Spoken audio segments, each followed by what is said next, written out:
does need a little introduction because, you know, some of you don't know him. But many of us consider Claude Jolicoeur's book, The New Cider Maker's Handbook, our new Bible. We go through it to answer all sorts of questions, and because Claude brings both a curious mind, a scientific mind, but also an aesthetic to his cider making. And Buddhists can depend upon him to bring us some of the most interesting and innovative thoughts about making cider traditional and modern. So with no further ado, Claude.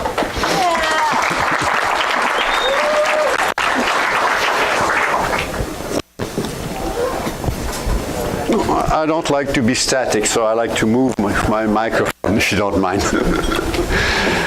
Yes, so this subject of a talk came after quite a while. I've been coming here year after year, but I skipped last year, so maybe I'm more desired this year. But a lot of thinking, and I notice that there are really two schools of thought when time comes to cider making. There's a school of thought that really believe in modern techniques for fermentation, for orchard management, and all those things. And there are the traditionalists on the other side who think the old ways of making the cider are the best one. And those two groups don't talk one to another very much. People in one group really don't understand how come you can make cider the other way. So this has been going in my mind for quite a while now, and I'm trying to think of what really are the difference between those two approaches in cider making. And it turned out into this presentation that I'm going to do today. So the idea is to try and go in the different areas of the cider making, in the orchard, in the pressing room, in the fermentation tank, and in the bottling room. And in each of those phases of the cider making process, we can see very different approaches, whether we believe we're more traditionalist or more modernist in our cider making. Now, I will try to be neutral in there. I'll try and present the most neutral way as possible, the advantages and inconvenience of each strategy. But in my cider making, you have to know I'm slightly biased towards a traditional way of doing it. But I'll try to be neutral. So here's very rapidly sort of a, how do you say that in flow chart of both systems. So in modern making, we typically consumer apple varieties in high yield orchard. So, and the traditional will have older varieties, heirloom or cider apples in a low density traditional orchard with cows grazing the grass. Press room, we have the rack and cloth, typical traditional press versus the modern belt press. Fermentation vessel, that's where maybe it's more interesting. We're going to talk yeast inoculation versus natural yeast, and nutrition strategy for the yeast. And in the bottling room, well, the modern way of doing it is back sweetening, sterile filtration, chemical stabilization, and CO2 injection for sparkle, versus a natural stability that's given by the traditional technique with residual apple sugar and natural prise de mousse for the sparkle. So So naturally, a cider maker can do this and this and this and this. It doesn't have to be the whole process one or the whole process the other one. But these are sort of the two extremes that we can find in the cider making world.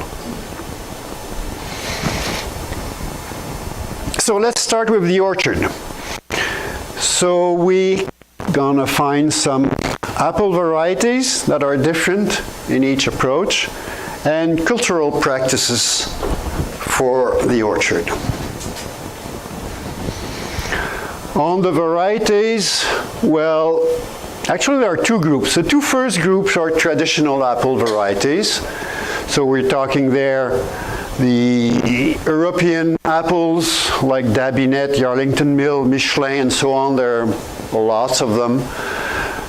So these are traditional European cider varieties. And the traditional North American varieties like Northern Spy, Golden Russets, Aesopus Spitzenberg is another group of traditional varieties that were used a lot before Prohibition in the United States.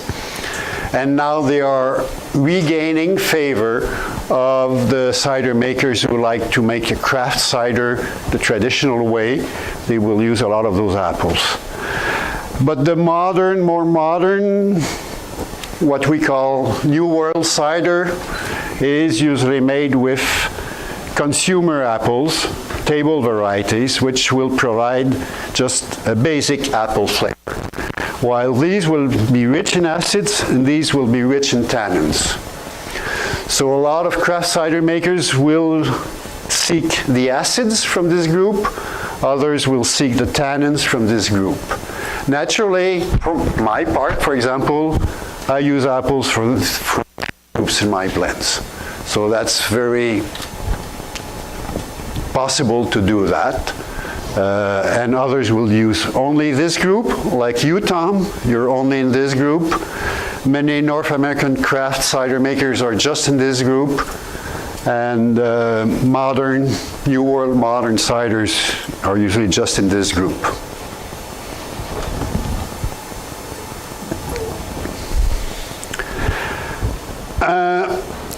As of the orchards, cultural practice, again, we see three types really. The traditional extensive orchard that we find a lot in England, Normandy, with old trees or young trees, but widely spaced on standard rootstocks. This is the intensive orchard, the very modern way of cultivating the apple trees. We had people from Cornell earlier this morning. At Cornell, they're promoting a lot this approach of high density planting. And there's the in-between, which I call a semi-intensive bush orchard. In the United States, it's probably Steve Wood who was the first to grow cider apples with this bush orchard system, and he's been very successful with it. But keep in mind that this is important here. The way the apples have grown is of utmost importance for the quality of the cider that you're going to get. And it will have high influence on such important factors as sugar, acid, tannin, and nitrogen content. So probably, and in my point of view, you could grow Macintosh apples in such a way that they're as rich and can make very good cider. But if you grow them to be consumer apples, well, they'll have no flavor, they'll bring nothing to your cider. So the way that same apple is grown will have a lot of influence. So let's start with a traditional orchard. Nice picture, isn't it? In Normandy, with the cows grazing the orchard. So you can see this is a young orchard. The trees are not so big. But they train them with a high stem here. And usually they have a rootstock, and then they have a different variety to build the stem, and the variety is grafted up here, which is the fruiting variety. So they do plant in France, they still plant a lot of those traditional orchards. I was at a number of cideries, and they had those newly planted orchards, and for them it is profitable to do it this way. Now, if you talk to Ian Merwin, for example, of course, he'll tell you it's impossible to be profitable with this sort of orchard. So, I don't want to say one is right, one is not right, but the French find it profitable to do it because they wouldn't do it if it wouldn't be profitable. Anyway, that's why I say it is debatable. Endless debates on that. So you have to remember there are few trees there, 50 to 80 large trees per acre. You'll have a relatively low yield in tons of apples per acre, and you have a long wait before you get into full production. So probably the time scale is different when you're in Europe and when you're in North America. And this is something that here in the US you have a lot of difficulty to accept, probably. So this was at Pierre Brisset's orchard in Normandy. Pierre Brisset has a little gîte. He has his farm, his cidery, and he has those little buildings where you can stay a week. So it costs nothing almost, you know, it's just dreamland. It's in Plessis. So now we get to the modern orchard. Ultra high density. This picture was taken in Australia. Drew Henry's orchard. Unfortunately, Drew passed away earlier this year, so I profit the occasion to have a thought for him.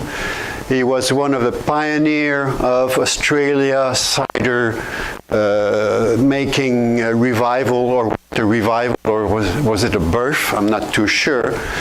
But he was the first, one of the first to make good ciders in Australia, to plant cider apple varieties. He was a great man.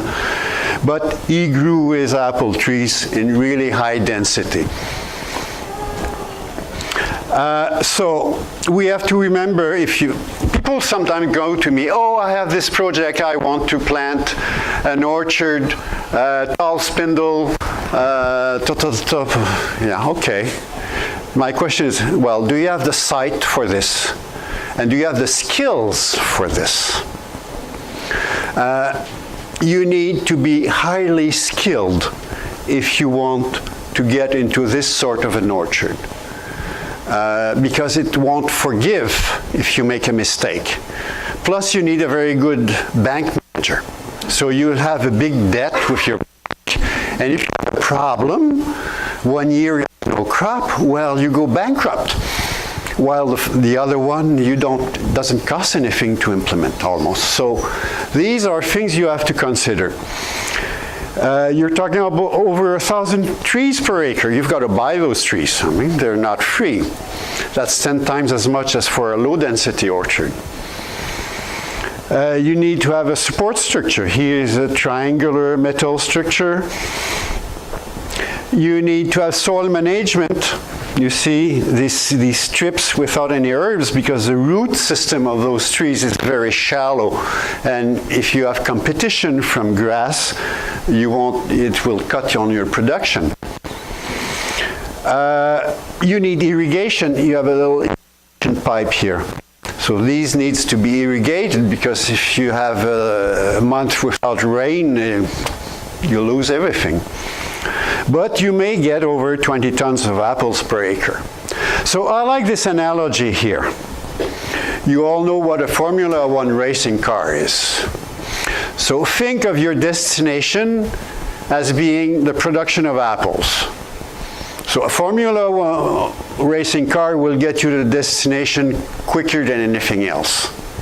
But if you don't have a good driver, you're going to crash the car.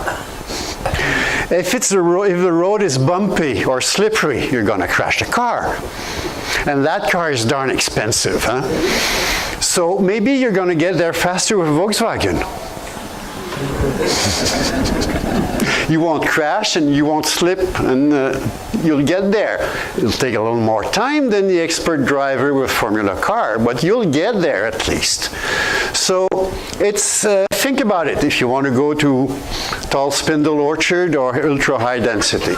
There are some very good orchardists out there, and they can bring out the quality and the product from those orchards. I know some which have the competence for this.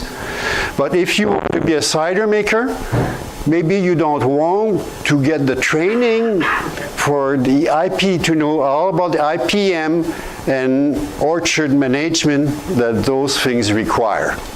So think about it. That's the main thing. And here we have the in-between, which is a good solution. This picture was taken at Éric Bordelais' orchard in France. Éric Bordelais is known as one of the best cider makers in the world. I don't take it badly, Tom.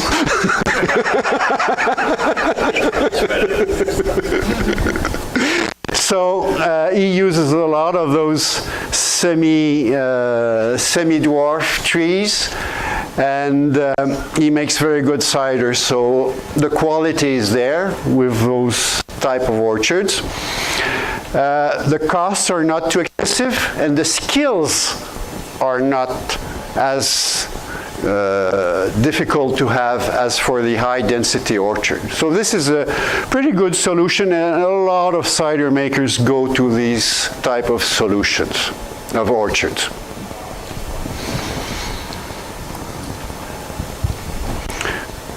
So what we have to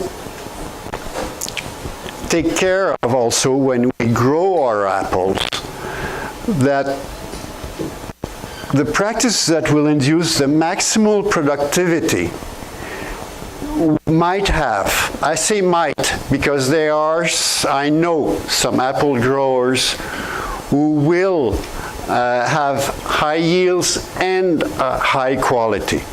But you need to be darn good apple grower for that.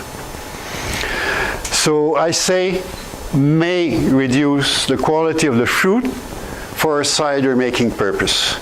Why is that? Is because when you use cultural practices that induce maximal productivity, you're going to have much bigger fruit, and that much bigger fruit will contain a lot more water in proportion to a smaller fruit.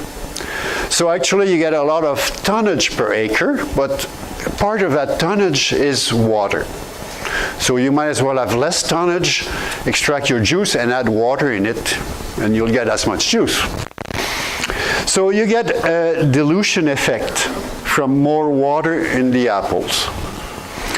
You can get also an increase of the nitrogen content in the juice because of fertilization. So if you want to have maximum productivity, you got to have a lot of fertilization in your orchard, a lot of nitrogen that migrates in the fruit, migrates in the juice, and then it's going to be there as a yeast nutrient for the yeast. And you might have also a reduction of tannins. There are some observations that the tannin in part may be caused by the attacks of the fungi and the insects on the fruit. And by reaction to those attacks, develops more tannin in the flesh. So if you spray your apples, then you reduce these attacks. The fruit doesn't have to defend itself anymore against the worms, the insects, and the fungi. So the fruit will develop less tannins if it's sprayed. So those three effects may reduce the quality of the fruit when we talk about cider making. So let's have a summary of the orchard practice, traditional versus modern, and intermediate here. So as far as cost is concerned, very low cost, medium, and very high cost here. So the loan from your bank is according to those costs. The skills required, you really don't need any skills to have a traditional orchard. A little bit here, you need to train your trees here, you need a little more skills here. And this is really ultra high skilled for the orchard manager. The yield, low yield, best yield here, somewhere in between here. And fruit quality, this one will give you the best fruit quality. This is going to be variable according to the orchard manager again. So, my word then, if you have the skills and the site, then yes, then you go for this. But if you don't have it, either the skills or the site, you're much better to stay with one of those two solutions here.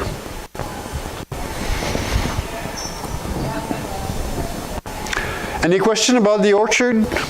Modern versus traditional? The word I saw was is that one of the modern ones? Yeah, that's pretty high density. You need a lot of skills for the pruning of the trees, training of the trees. And it's mostly used for eating fruit. I've never seen espalier for the cider fruit. Have you, Tom? No. No, huh?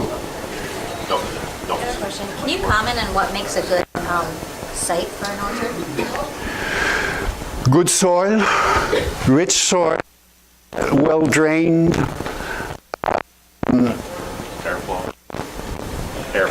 Airflow, yeah. You want to have a good climate also.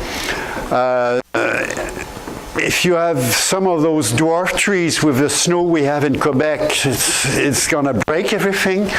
So all of these things have to be considered. So also the perfect site will be rather flat, not like this, not too many rocks. So like here in the Berkshire Mountains, it's almost impossible to have ultra high density because it's all like this. Yeah. In the press room, so here we will go very quickly on this. The traditional rack and cloth press versus a modern belt press. Because it does have a relatively minor influence on juice quality, really. But you were talking about either a very sturdy piece of machinery, which is relatively low capital and maintenance costs, but high manpower needs, versus a very sophisticated machine, complex and expensive, but that can be handled by one man very easily and have a lot of output. It has been reported to me that the turbidity of the juice may be higher with a belt press. In other words, this would produce a clearer juice. And some French producers told me that the juice didn't keep as well when pressed with those. Do you agree with that? I agree about the extra turbidity slightly, but I actually think the other way. I actually think it keeps better. You think it keeps better? Okay. But a lot of the French producers I've talked to stayed away from this and got the horizontal pneumatic press instead because they consider the quality of the juice to be better. But there are some contradicting opinions on this, like on many other things. One thing is quite clear. It has been reported to me by a cider maker, is with 1 man day, he gets 8 times more juice with this than with this per man day. So when you've got to pay the wage of the employee that works for you, it makes a big difference. If you do it yourself, well, that's another story.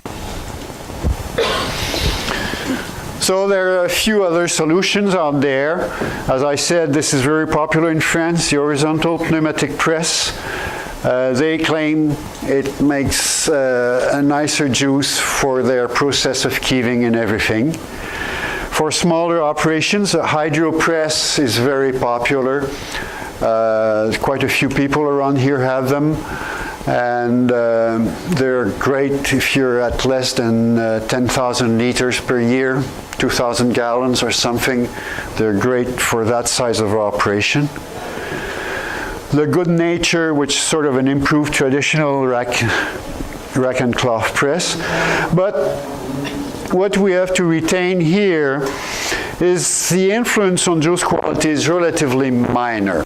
It's mostly an economic decision that will make you choose the more traditional pack press versus the more modern belt press or any other solution. This is economics, and so that'll be all on this subject. Unless there are questions about this, no. So this is probably where we find the most interesting and far apart opinions in the cider making community. When we talk about yeast strategies and nutrition strategies. And if we look at this dreaded odor of rotten eggs that's caused by H2S. So in which conditions is that H2S produced, and what sort of conditions are more prone for this? So yeast strategies.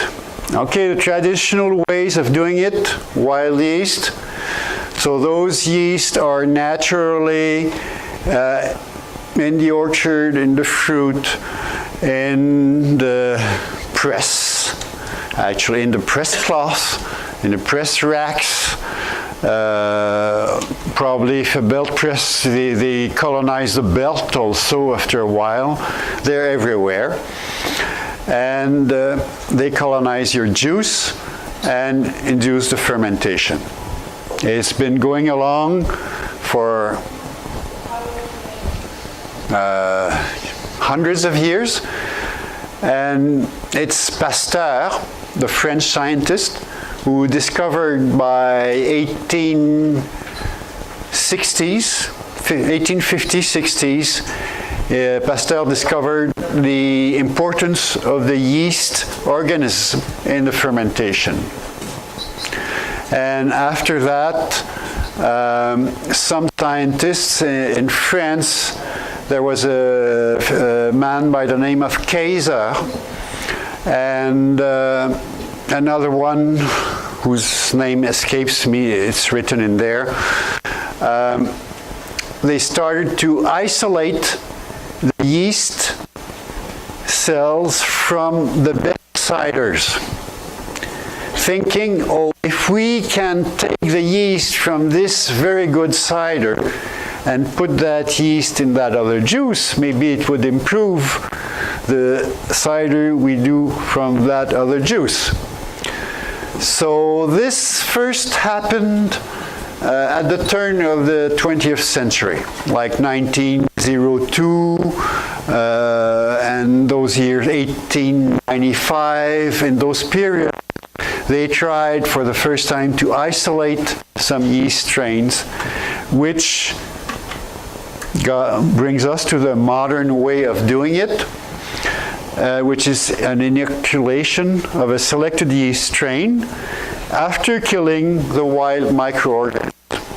So I did find a publication dating back from 1902 of an author that said exactly that. You use the sulfur to kill the wild organism in a juice, and then you add in there the yeast from a prize-winning cider. exactly the same thing. So that was the first occurrence of that modern approach to the yeast strategy. There's also a couple of in-between solutions that you can choose, but I will not get into that for the moment. Details of those are in the book. So what's important to remember with a wild yeast fermentation is that we have a succession of yeast species and strains. So the fermentation is started by different species, apiculates and some other starting yeasts that start to work, but they'll die rather quickly. And after that, we've got this main yeast, the Saccharomyces, that will take over and complete the fermentation. So what's important to understand is that the cider maker really has no control. It's the yeast strain that is there in his building, in his orchard, and it's sort of a home. You've got a home flavor that comes from that wild population that lives in the premises where you make your cider.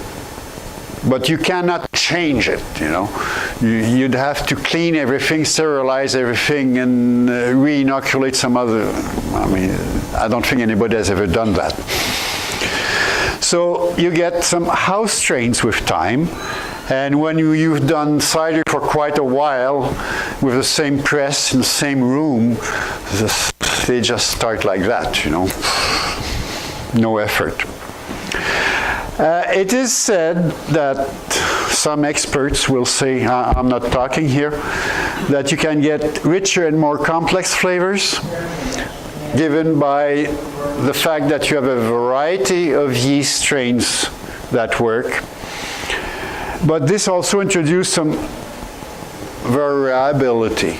So if you are looking for consistency from batch to batch versus accepting that one batch is more like this and the other batch is a bit different. So you get more variability here. And you can get some wild strains, you can get a bit of breadth in there that may introduce some funkiness in your cider. So you might like that or you might not like that. It's a question of personal taste. But some funkiness is more likely to be there. And so if you're entering your cider in a competition and you're entering it as a world category and it has funkiness, the chances are that you have very low score. Doesn't mean the cider is not good, but it'll have a low score. Now, the modern way of doing it, we choose a yeast strain from a table because it has such and such characteristic. Those characteristics, we are looking for that, and we choose that strain. And then prior to inoculation, we will kill the wild microorganisms that could be present to ensure the yeast you inoculate will dominate without any competition. So you want to make sure this is the strain that will colonize your juice and give the characteristic you are looking for.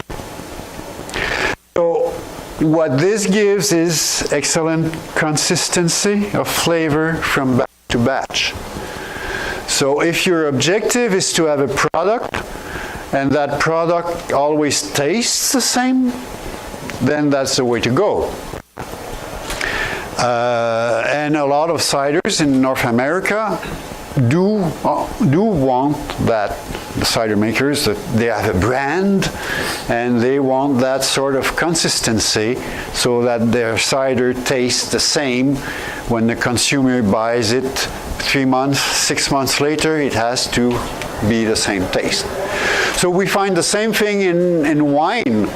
some wine brands have to taste always the same thing, bottle after bottle, and some other wines, sometimes they have the year written on it, and we accept that that year, well, it's a little more like this, and the other year it's a little more like that. So everyone, as a cider maker, has to make the decisions he needs to make, whether he wants the consistency or the variability. You also produce a cleaner cider with this way, which will be dominated by the fruit, so more like a New World style.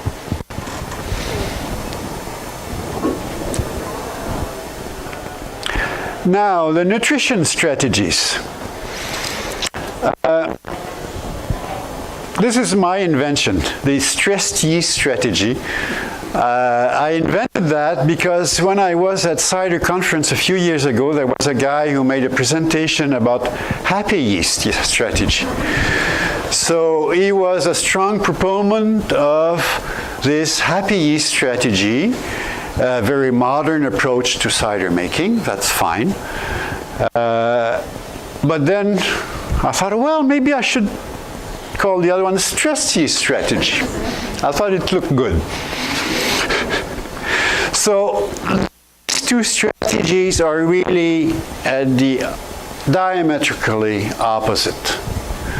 In one case, we want to reduce the biomass, we want to reduce natural nutrients, so a long fermentation, a slow fermentation, and even a so sluggish fermentation that it may stop before it's complete, leaving some residual sugar. So this is the aim of this traditional nutrition strategy.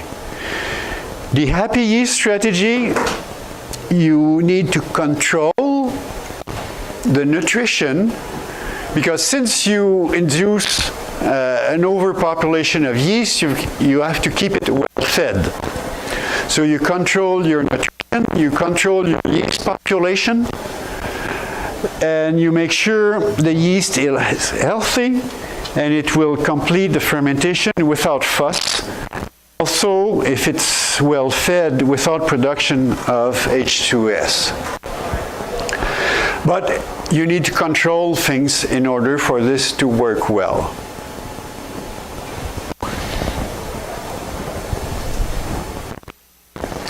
Okay, so our stress yeast strategy, a little more in detail. We reduce the yeast population, or the biomass. So we have to understand that the biomass is sort of the weight of all the yeast population that's in your cider. So it may come up to 1 gram per liter of yeast biomass, something like that, you know. So the weight of all the yeast cells. That biomass is organic material. I mean, it's made of material, like we are made of material, a lot of carbon, and there's some nitrogen that enters into the manufacturing of this biomass. So the yeast, when they multiply, they take some carbon, they take some nitrogen, and they reproduce themselves, and so they grow a population, and they build some biomass. And the more biomass, faster the fermentation will go, because you have a larger number of yeast cells. Each yeast cell eats that much sugar per hour and release that much alcohol and CO2, but if you have twice as many yeast cells, it's going to go twice as fast. So we want to reduce the yeast population, and by reducing the yeast population, we also reduce the quantity of nutrients in the must. And because in the yeast biomass there is some nitrogen, which is the nutrient. And when the cider becomes completely depleted from its nutrients, the fermentation stops, and it may leave a stable cider with some unfermented sugar. So the traditional cider maker has a number of tools to achieve this. Maybe keeving is one of the better known of those tools, which permits right at the beginning to clarify the juice and to reduce the nutrients. Now, keeving is not something you can do on all of your batches. It will only work for the later batches of the year, and if certain conditions are met, so it won't work all the time. You have other tools. Racking is one. By racking, you reduce the biomass, and you may achieve similar results. Temperature control, well, you try to be at low temperature, ideally. Filtering or centrifugation, that's something that's done quite a bit by the traditional cider makers in France. They'll use a microscope to count the yeast cell in the fermenting cider. And by counting the yeast cells, they can figure, well, okay, I'm going to do a racking, but I want to reduce. There are so many million yeast cells there, but there's too much. So I'll filter half of the cider I rack and leave the other half. So they can control this way the amount of yeast cells that go into the racked cider. And knowing the amount of yeast cells they have, they can expect a certain fermentation speed and a reduction of that speed from that racking. Centrifugation works somewhat a similar way to also reduce the number of yeast cells in the cider. All this with the idea of slowing down and reducing the nutrients, reducing the biomass. So that's pretty much the way it works. While the happy yeast strategy is the other way around. You want to ensure a strong population of this yeast you've selected, and to keep this population well fed with a constant supply of nutrients. So this way you ensure a dependable fermentation that will not become sluggish and will go all the way to dryness unless you make a cold shock or some other operation. But you need to adjust the nutrition always in function of the yeast population. If you have a bigger yeast population, this amount of yeast need to eat, and they need some nutrition, and if they don't have that nutrition, they'll start producing H2S. So you need to keep them fed, so you need to know how many yeast cells you have in there, and you have to control the amount of nutrients. And Scott Lab's Cider Handbook is a good reference for this. It does describe the method. This has been mostly devised by l'Alma, which is a big yeast and enology company that provides supplies, enology supplies and yeast nutrients. And they've made a lot of research and come out with those strategies to ensure good fermentation. They did this work more for wine. Now they're starting to work with cider a little more. I was invited last May by l'Alma to attend what they call Yeast Nutrition School in Toulouse, which was very interesting. It was more wine-oriented, but just the fact that it invited me to go there means that they want to understand how it's working in the cider and the difference between wine and cider. And this is very big company like that in the wine industry that's starting to be interested. They want to have opinions like mine, which is to what they do. I can be critic, and the fact that they were there means a lot. I think that in what their long-term thinking that they have. So here's a bit of basic yeast arithmetic, which is interesting. It's important to understand that that because it will permit us to evaluate the number of yeast cells we can have in fermenting cider. We have to understand that we need 10% nitrogen in the yeast biomass.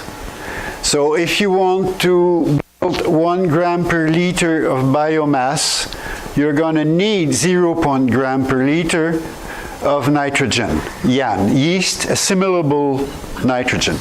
So that's 100 ppm. So if you don't have that 100 ppm, you'll never get that much biomass. It's impossible. Actually, this number, in fact, it's a little smaller than this, but a round figure is easier for the calculation than the mistake. It's 9, in fact, but it doesn't matter. So we have to know that in 1 gram of biomass, we're going to have approximately 15 to 20 billion cells. So each cell is very light. So 1 gram per liter of biomass means between 15 to 20 million cells per milliliter of cider. And if you look at the standard recommended pitching, when you pitch a selected yeast, you're going to put about 25 grams per 100 liters, or 5 grams for a 5-gallon carboard, which is 20 liters. So that will give you 1/4 gram per liter of biomass. So when you pitch about this amount, and then that population will grow, will multiply itself to get to a few grams per liter, depending on the amount of nutrients that there is available. So what it will do, once you pitch your yeast, it will rapidly consume all the YAN that's available to build a population. So at that moment, there'll be no more nutrients there, because it will all have been used. So you need then some, what I call slow release nutrients, because once you've built the biomass, the population is there, you need to keep it fed. So you need some slow release nutrients that will release small quantities of nutrients all the time in the juice, just to feed them, but so it's not enough the increase in population. So that's really what we need to understand. If there's a large amount of nutrient, they'll use it to increase the population. If there's just small amount, enough to keep them fed, the population will stay there and they'll feed on that nutrient. So that's the mistake a lot of people do. They'll add a lot of DAP in the beginning of fermentation. That DAP is very rapidly used. They build a population and then there's nothing to eat. H2S. Okay. So let's look in a traditional ferment. We typically have a juice from a traditional orchard, which will contain some 50 to 100 ppm of YAN, of assimilable nutrients. Now, part of this is going to be used by other organisms, like the starting yeast will take some of it. So we can say about half of it will be left for the Saccharomyces yeast. And then we can calculate with the arithmetics that I put before that this would give approximately 7 million cells per milliliter as a peak population in a fermenting cider. It's pretty difficult to get to be more than that unless you have a juice that's richer in nitrogen. If you compare this to a modern ferment, if you look at the Scott Lab Handbook, they'll often recommend you to have this number here for initial nutrients in the juice. If your juice has less, they'll tell you, well, you should add some DAP to bring it to that level. This will all be available to Saccharomyces because sulfite has been used to eliminate the competition. So the competition will not have part of that, of those nutrients. So if you make a calculation, you can get up to 35 million cells per milliliter with such a strategy, which is 5 times more than in a traditional ferment. So in that case, what you see is that you're in a situation of overpopulation. The population would have been 7 million, and now because you inoculate, because you've done some operations on your juice, you have a population that's 5 times greater than the natural population that could have occurred in your juice. So on the natural juice, the juice could have provided the nutrition to the yeast naturally.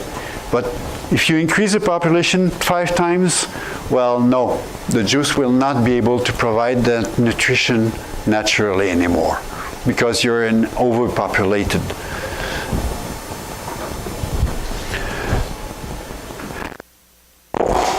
That's where our H2S comes into.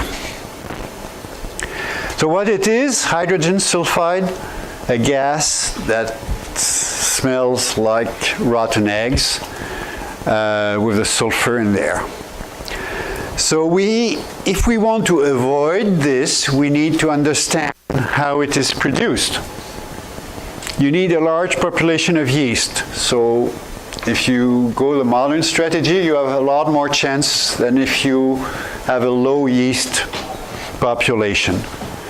And this population should be in shortage of nutrient. And what they do, because they are hungry and they don't find that nutrient easily, they're going to strip some nitrogen from other compounds in there, and in particular some that contain some sulfur. And the sulfur will be released as a byproduct of the yeast trying to feed from those amino acids. The phenomenon is not totally understood, but that's what most scientists think is happening. And then those sulfur compounds are released as this gas here, hydrogen sulfide. And what I like to say, it's like any population of living organisms. If you put them in an overpopulation state, you're likely to get into problems. It could be cats. If you have just 1 or 2 cats in the house, it's okay. Put 20 of them, it might smell. If you've got fish in an aquarium, a couple of fish in the aquarium, you don't have to feed them. They'll feed from the algae. And put 20 fish in a small aquarium, you're going to run into problems.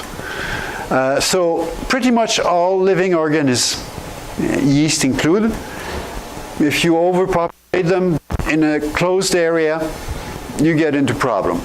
And that's what this hydrogen sulfide is, just a reaction of that problem. If you keep them well fed, well, you can control the thing and you'll avoid it. But the whole knot of the story is to feed them well so that you avoid the problem.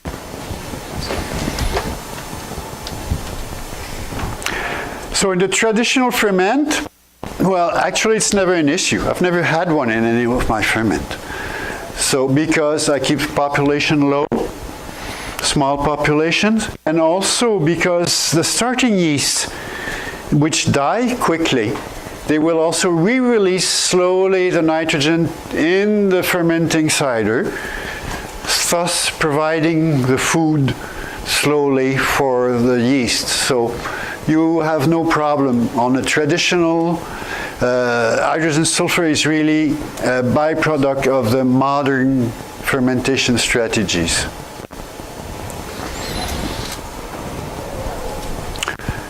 And in a modern ferment, you're going to prevent it by controlling the amount of nutrients and by using what I call slow-release nutrients during the fermentation. Like Fermade O is an example of such such nutrient. And these will not be rapidly available to the yeast. They decompose slowly, and the yeast can feed day after day from the evolution of those nutrients. There are some it releases slowly the nitrogen, which is the trick to keep that high population well fed during the fermentation. So, summary, traditional versus modern. Here we reduce the nutrients, here we add some, but in a controlled way. Really two very opposite ways of doing it. What this gives is much shorter time frame. We're talking weeks to complete a fermentation, and we're talking months here. And it has an influence on the flavor. You may have more complex and funky flavor, cleaner, more fruity flavors with the modern approach.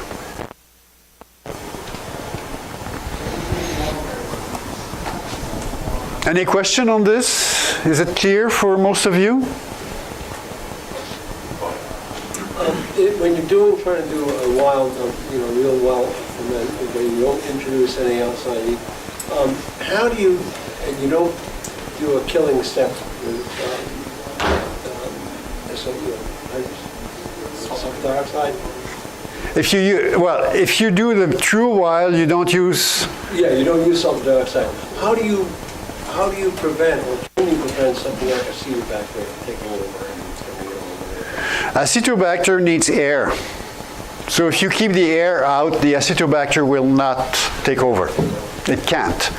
And that's fundamental in cider making technique, is you keep the air out.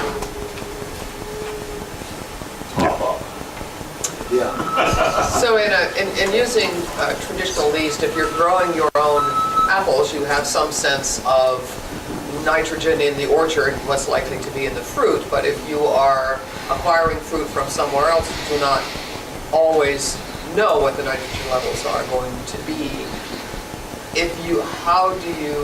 Is there a way to... Well, if you cannot measure the yan... Yeah, okay.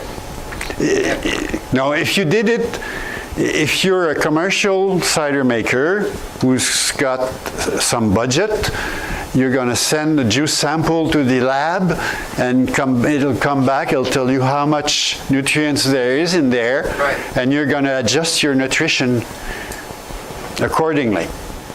But if you are not a commercial cider maker and you are committed to traditional yeast methods and to juices... If there's too much, the traditional methods might not work at all. No. If your juice is too rich in nitrogen to start with, it might not work at all. But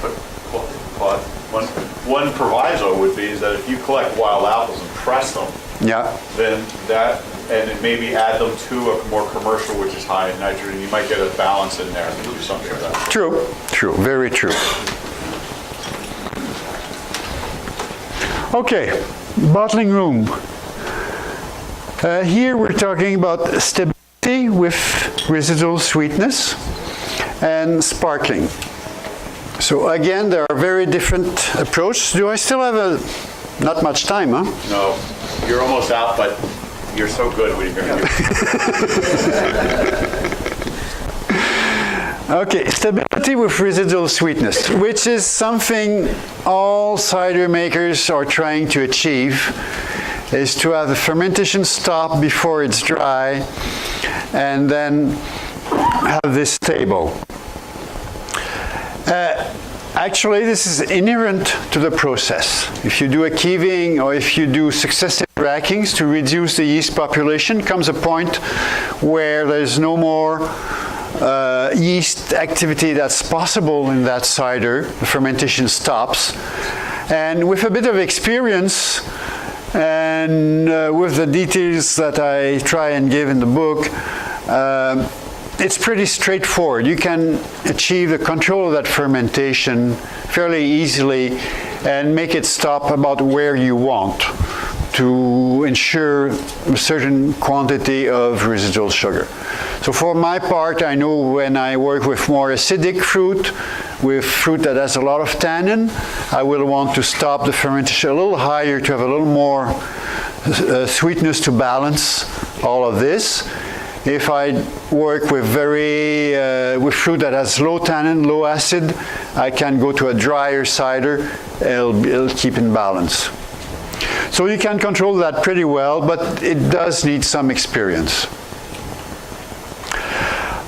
The modern way of doing it, they have two ways actually. The first way is to complete fermentation to dryness and then back sweetening.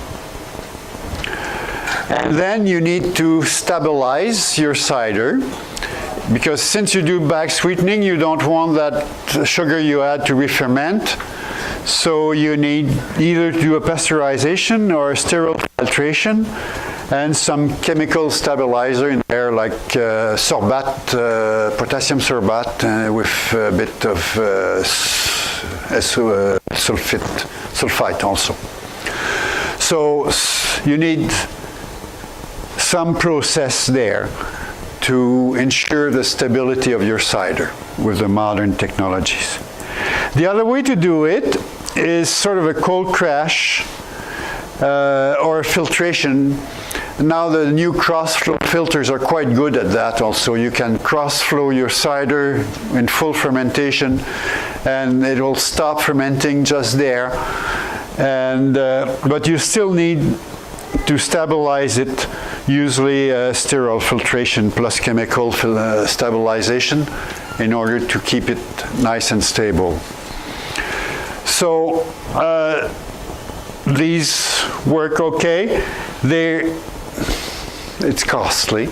I mean, the systems here that you need to be quite big commercial cidery to be able to afford the sterile filtration, the cross-flow filter, and those equipment.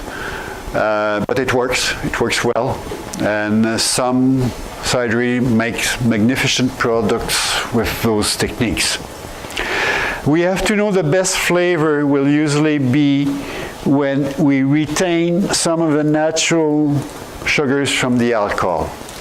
So this and B here will generally have better flavor than A here, which is a back sweetening with some added cane sugar or other sugar. Other thing that's important, traditional ciders are quite fragile. They don't travel well, they don't keep as well as modern ciders. And we see it a lot here in the States when you buy a nice French cider or a Spanish cider. Spanish ciders here are usually quite acidic. If you go in Spain, they are not. The French ciders here often you think is old socks. If you go in France, they're not like that. So the impression you may have of those natural ciders when you're here in the States and they've been imported, they've crossed the Atlantic in a container, they've been in an overheated warehouse, they just turn. And so they don't have a chemical stabilization in there that would permit them to endure those traveling. And when they come here, they're horrible. You know, when you've tasted them at the farm, you know, and you taste them here, they're horrible. But people think they should be like that. That's the most funny part of it.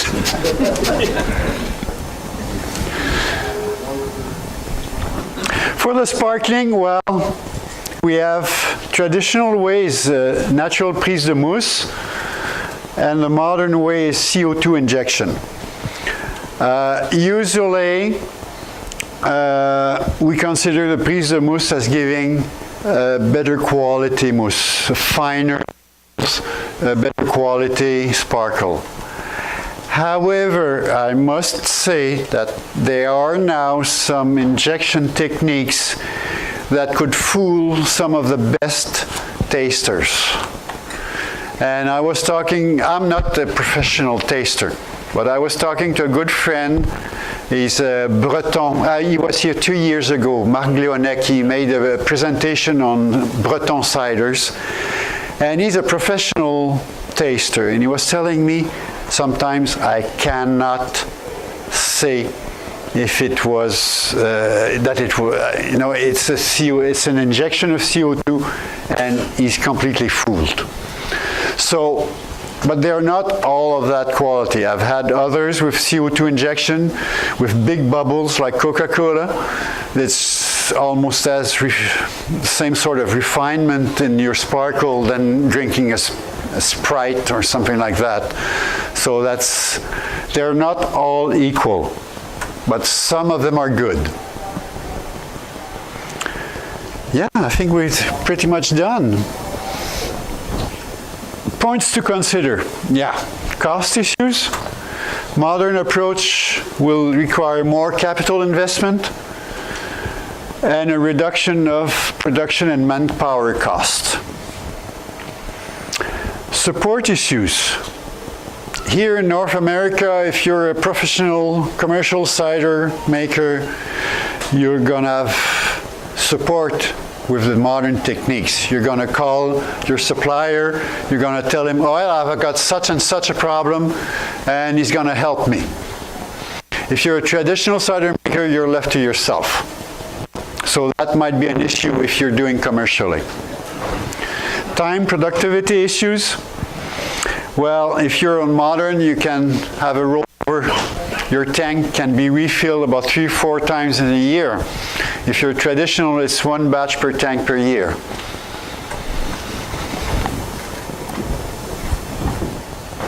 So, if you're traditional, ideal if you want to make an English or French style cider.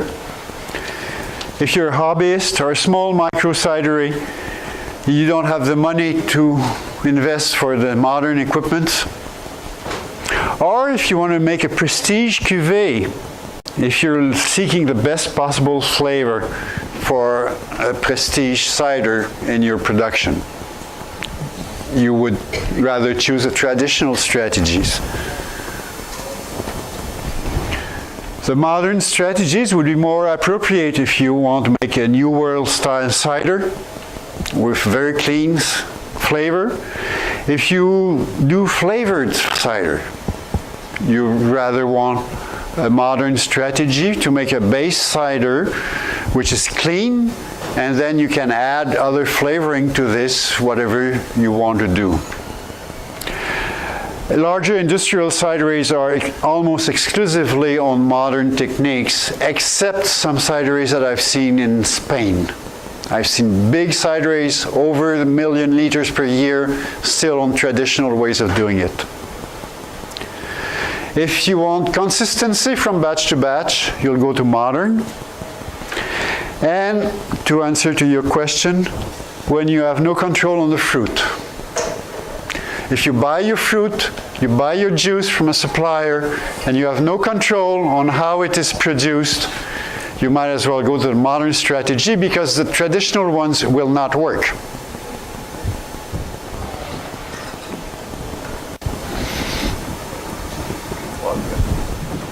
Yeah, I'm finished. Yeah. I'm just saying here, you can adapt the strategies and have different, you don't have to stick to all of one, and you should have experience with the other one also. And yeah, let's not forget that. Traditional fermentation methods have been around for centuries and are still giving entire satisfaction to a large number of cider makers around the world, while the modern methods have only been developed during the last 40 years or so.